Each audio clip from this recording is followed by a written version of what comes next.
MDH ನ kitchen ಅಲ್ಲಿದ್ರೆ ನಾವು ಎಲ್ಲವನ್ನು ಮಾಡಬಹುದು. ಬೆಂಗನ್ ಕಾ ಬರ್ತಾ, ಆಲೂ ಗೋಬಿ, ಭಿಂಡಿ ಮಸಾಲಾ, ಇನ್ನೂ ಬಹಳಷ್ಟು. MDH. ಅದು ನನ್ನ ತಂಗಿ ಫೋಟೋ 100% ಅವಳದೇ, ವಸಂತಿ ಇದೆ. ಅದು 100% ಇದು ನನ್ನ ತಂಗಿಯ ಫೋಟೋ. ಸುಜಾತ ಭಟ್ ತೋರಿಸ್ತಿರೋ ಫೋಟೋ 100ಕ್ಕೆ 100 ನನ್ನ ತಂಗಿ ವಸಂತಿ ಭಟ್ ಫೋಟೋ ಅಂತ ವಸಂತಿ ಭಟ್ ಸಹೋದರ TV9ಗೆ ಹೇಳಿದ್ದಾರೆ.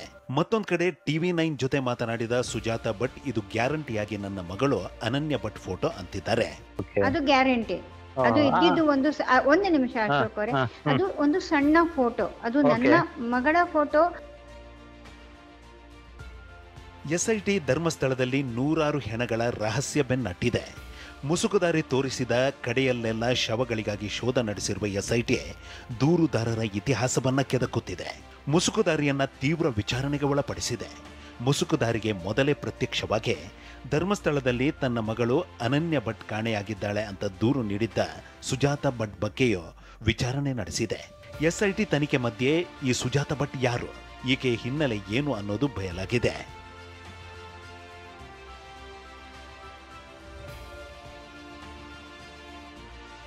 ಸುಜಾತ ಭಟ್ ಉಡುಪಿ ಜಿಲ್ಲೆಯ ಕಾರ್ಕಳ ಮೂಲದವರು. 1993ರಲ್ಲಿ ತಂದೆ ತಾಯಿ ಜೊತೆ ಗಲಾಟೆ ಮಾಡಿಕೊಂಡು ಸುಜಾತ ಮನೆ ಬಿಟ್ಟಿದ್ರು.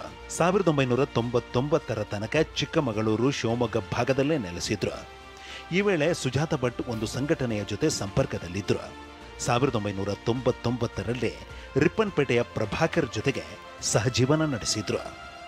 ಶಿವಮೊಗ್ಗದ ರಿಪ್ಪನ್ಪೇಟೆಯ ಪ್ರಭಾಕರ್ ಜೊತೆ ಸುಜಾತ ಸಹಜೀವನ ನಡೆಸಿದ್ರು. ಆದರೆ 2000ರಲ್ಲಿ ಸುಜಾತ ಭಟ್ ಪ್ರಭಾಕರ್ ತೊರೆದು ಬೆಂಗಳೂರಿಗೆ ಬಂದಿದ್ರು. ಆಗ ಸುಜಾತ ಭಟ್ಗೆ ಬೆಂಗಳೂರಿನಲ್ಲಿ ಪರಿಚಯವಾಗಿದ್ದೆ ರಂಗಪ್ರಸಾದ್. ಈ ರಂಗಪ್ರಸಾದ್ ಬೇರೆ ಯಾರೂ ಅಲ್ಲ, ವಸಂತಿಯ ಮಾವ. ರಂಗಪ್ರಸಾದ್ ಬೆಂಗಳೂರಿನ BEL ಉದ್ಯೋಗಿಯಾಗಿದ್ರು. ಅನಾರೋಗ್ಯದಿಂದ ರಂಗಪ್ರಸಾದ್ ಪತ್ನಿ ಕೊನೆಯುಸಿರೆಳೆದಿದ್ರು. ಈ ವೇಳೆ ರಂಗಪ್ರಸಾದ್ಗೆ ಸುಜಾತ ಹತ್ತಿರವಾಗಿದ್ರು.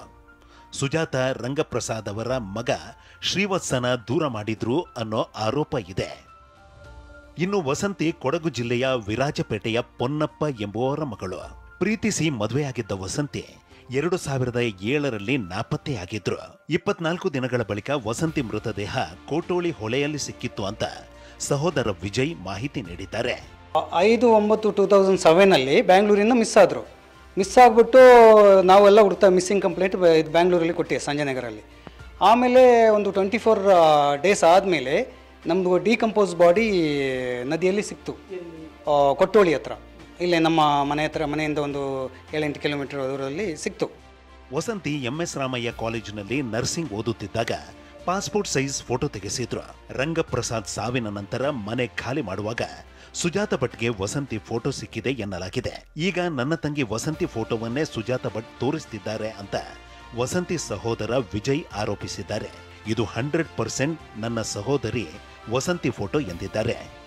ವಿಚಾರ ಇರೋದು, ಅವ್ರು ಅನನ್ಯ ಭಟ್ಟದಂತ ಏನು ಫೋಟೋ ತೋರಿಸಿದ್ದಾರೆ, ಆ ಅನನ್ಯ ಭಟ್ಟದ ಫೋಟೋ ನೀವು ನೋಡಿದ್ರೆ ಅದೇ ತರ ಫೋಟೋ ನಿಮ್ಮ ಹತ್ರ ಇದೆ. ನಿಮ್ಗೆ ಯಾಕೆ ಡೌಟ್ ಬರ್ತಿದೆ ಇದು ಅನನ್ಯ ಭಟ್ ಅಲ್ಲ ವಸಂತಿ ಅಂದ್ರೆ ನಿಮ್ಗೆ ಯಾಕೆ ಡೌಟ್?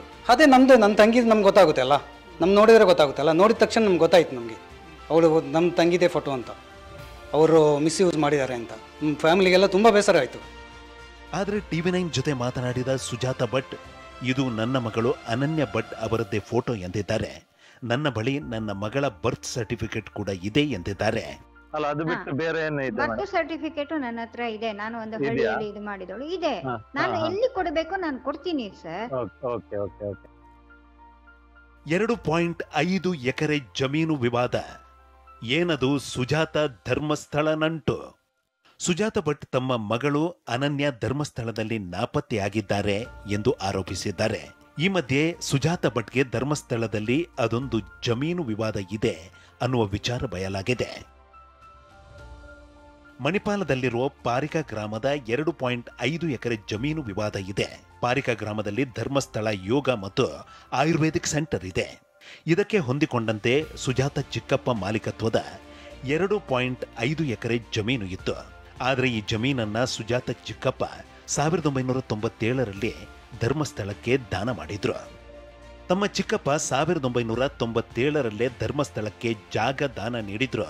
ಸುಜಾತ 2024ರಲ್ಲಿ ಈ ಜಮೀನಿನಲ್ಲಿ ತನಗೆ ಪಾಲು ಬೇಕು ಅಂತ ಪಾರಿಕಾಗೆ ಬಂದಿದ್ರಂತೆ. ಆದರೆ ಕಾನೂನು ಪ್ರಕಾರ ದಾನ ಪತ್ರ ಮಾಡಿದ್ದರಿಂದ ಜಮೀನು ವಾಪಸ್ ಕೊಡಲ್ಲ ಅಂತ ಆಯುರ್ವೇದಿಕ್ ಸೆಂಟರ್ ಹೇಳಿದೆ. ಇದೇ ವೇಳೆ ಸುಜಾತ ಭಟ್ ಒಂದು ಗುಂಪನ್ನ ಪರಿಚಯ ಮಾಡಿಕೊಂಡಿದ್ದಾರೆ. ಆ ಗುಂಪಿನ ಮುಂದೆ ಸುಜಾತ ಭಟ್ ಅನನ್ಯ ಭಟ್ ಕತೆ ಹೇಳಿದ್ದಾರೆ. ಈ ಕಥೆಯನ್ನೇ ನಂಬಿದ ಆ ಗುಂಪು ಸುಜಾತಾಗೆ ಆಶ್ರಯ ನೀಡಿದ್ದಾರೆ. ಸುಜಾತ ದೂರು ನೀಡಲು ನೆರವು ಕೂಡ ನೀಡಿದೆ. ಹೀಗಾಗಿ ಸುಜಾತ ಭಟ್ ಚಿಕ್ಕಪ್ಪನ ದಾನ ಮಾಡಿದ ಜಮೀನಿನಲ್ಲಿ ಅರ್ಧ ಪಾಲಿಗಾಗಿ ಇಷ್ಟೆಲ್ಲ ಮಾಡಿದ್ರ ಅನ್ನುವ ಪ್ರಶ್ನೆ ಮೂಡಿದೆ. ಅಥವಾ ಜಮೀನನ್ನ ಮೀರಿದ ಕಾರಣ ಇದೆಯಾ ಅನ್ನೋ ಬಗ್ಗೆ SIT ತನಿಖೆ ನಡೆಸುತ್ತಿದೆ. Bureau report TV9.